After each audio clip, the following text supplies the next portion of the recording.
Subscribe. இது பண்ணாங்க. என்னன்னா அது தூக்கில் போடுறது பார்த்தா தான் மற்றவங்களுக்கெல்லாம் பயம் வரும் அப்படின்னு சொல்லிட்டு. அதே மாதிரி சின்ன மருது பையன் 17 வயசு பையன், அவனும் அவங்க கூட ஒரு 73 பேர் வந்து கைது பண்ணி மலேசியாவில் பினாங்கில் கொண்டு போய் அடைச்சிருக்காங்க.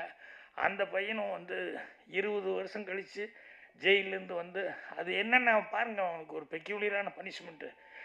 அவனை ஏன் அங்கே கொண்டு போட செய்ய, இங்கே எல்லாரையும் கொண்ட மாதிரி கொள்ள வேண்டியது இல்லை. இல்லை, அவன் நாட்டை நினச்சி என் நாட்டை எப்போ பார்க்க போகிறேன்னு அவனுக்கு அந்த ஃபீலிங் இருந்துக்கிட்டே இருக்கணும். அதுதான் அவனுக்கு தண்டனை அப்படிங்கிற மாதிரிலாம் பண்ணி 20 வருஷம் கழித்து அந்த ஆள் மறுபடியும் திரும்பி வந்ததுக்கப்புறம் வந்து அதுக்கப்புறம் வந்து இறந்துருக்கா, இந்தியாவில் வந்து இறந்துருக்கா.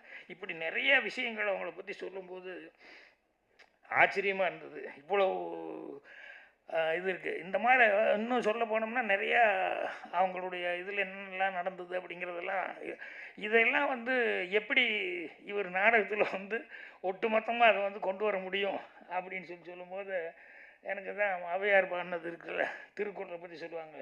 இந்த கடுகை தொலைத்து அணுவை தொலைத்து கடுகை தொலைத்து குறுக தரித்த குரல்னு சொல்லுவாங்க. அந்த மாதிரி வந்து இது ஒரு சேலஞ்சிங்கான விஷயமாக தான் அவருக்கு இருக்கும். அதை வந்து இவர் செய்ய போகிறாரு அப்படின்னு சொல்லும்போது அதுக்கு வந்து பாருங்கள், அந்த மியூசிக்கு அது இது எல்லாமே வந்து எல்லாம் அவன் போலந்த ஏதோ ஒரு எல்லாத்தையும் காமிச்சாங்க. அத்தனை பேர்த்தையும் ஹங்கேரி அந்த மியூசிஷியன்ஸ் அவங்களெல்லாம் காமிச்சாங்க. ஸோ எவ்வளோ பேரை வச்சு எவ்வளோ சிறப்பாக வந்து அந்த மியூசிக்கெல்லாம் பண்ணியிருக்காங்க அப்படிங்கும்போது இது அவசியம் வந்து நம்ம ஆள் எல்லாருமே பார்க்கணும். ஸோ 7ஆம் தேதி இது சிறப்பான முறையில் எங்கே நடக்குதுங்க, நம்ம லேடி ஆண்டாள் இதில் அதில் நடக்குதுன்னு சொன்னாங்க. அநேகமாக இது மிகப்பெரிய ஒரு ஹிட்டாக, ஏற்கனவே அவர் பண்ணது 2மே ஹிட் ஆகிருக்குது. இதில் மருது சகோதரர்கள் மருது இருவர் அப்படிங்கிறது வந்து நிறைய பொட்டன்ஷியல் உள்ள நிறைய மேட்ரு இருக்குது. ஸோ அதில் இருக்கிறதுலே பெட்டரான விஷயங்களாக வந்து செலக்ட் பண்ணி அதை தான் வந்து இப்போ நான் யூஸ் பண்ணிப்பான்னு நினைக்கிறேன். ஸோ அதனால் எனக்கு ரொம்ப சந்தோஷம். நான் வந்தோடனே ஓடிடலாம் அப்படின்னு நினச்சிக்கிட்டு தான் வந்தேன்.